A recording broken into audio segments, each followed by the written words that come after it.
I think the best advice in the book relates to contingency planning. Before the last recession, the Caterpillar company was booming, and the division managers got together and they were sharing notes on how to ramp up production even further, even though they were at capacity. Because farmers wanted more big yellow machines, and contractors wanted more big yellow machines, and mining companies wanted more big yellow machines, and their big challenge, how to get more production.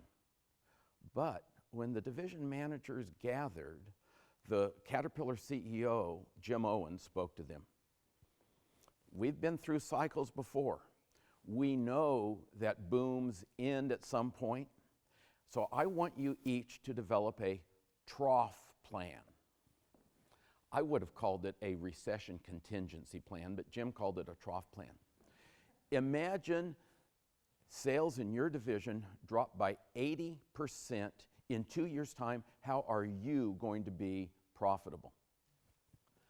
The division managers thought he was crazy. They were in the midst of a boom, and he's talking about an 80% fall in sales.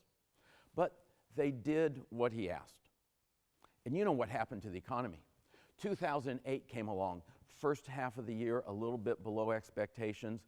In the second half of the year, Lehman Brothers went bankrupt. Bank failure after bank failure, catastrophe in the American economy.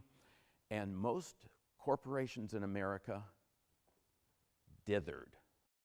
Oh, let's have the committee talk about it next month, or we'll form a special task force, and gee, in a couple of months' time, we'll have another quarter's financials. Let's wait till then. At Caterpillar, it was different. The CEO, Jim Owens, saw the decline in orders, snapped his fingers and said, execute your trough plans.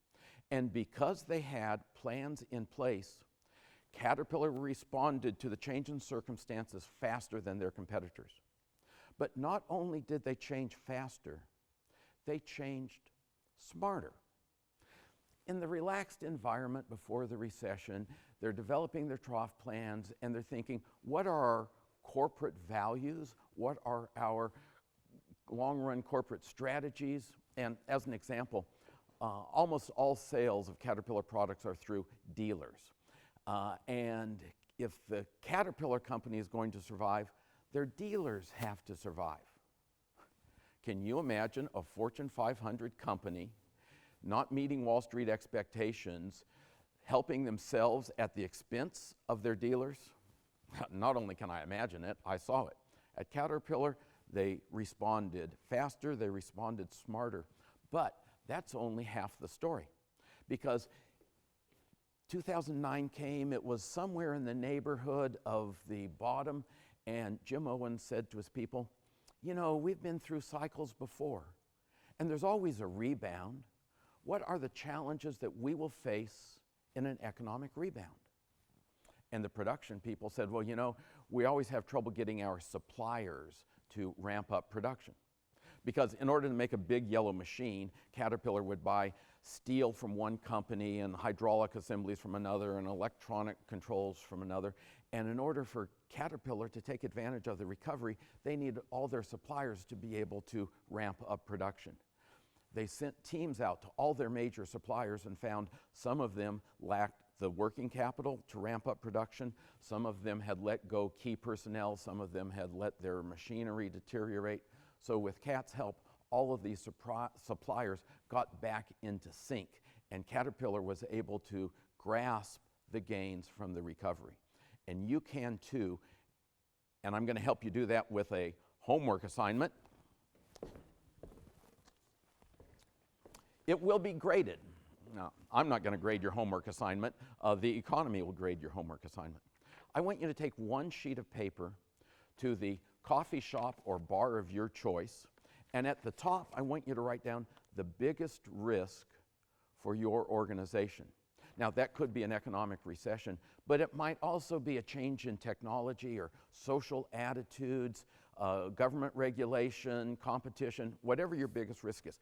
And if you know what it is right now, jot it down on the top of a piece of paper so you'll be ready.